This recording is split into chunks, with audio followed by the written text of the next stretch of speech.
Tak tady máme update po 14 dnech od pikírování, kdy jsme přesadili rajčata, které, jak je krásně vidět, se zbavili toho šoku z přesazení. U papriček to bude chvilinku trvat ještě.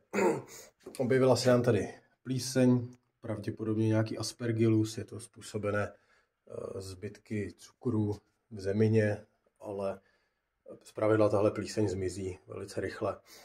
Vidíme rostlinky, mají krásnou temně zelenou barvu, jsou zdravé, pravidelně se zavlažuje, až bude potřeba přidám nějaké hnojiva. Rostliny jsem umístil do staré budovy, kde se drží stálá teplota, nicméně tady je to zavřené ve stanu, který je ještě zateplený, výbojky dávají nějaké teplo, takže tady udržím tu teplotu 19-20 stupňů celkem pohodlně.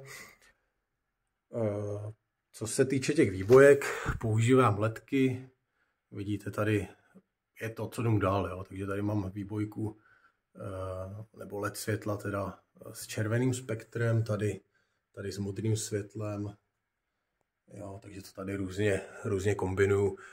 Některá světla jsou prostě vyřazená, kde už jako toho moc nesvítí.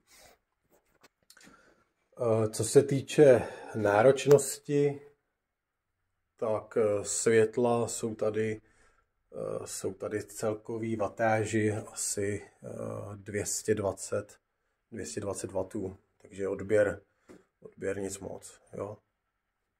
Neutratíte za to Myland a podle mě se to vyplatí. Ty rostlinky jsou opravdu lepší, než když je necháváte jenom tak za oknem.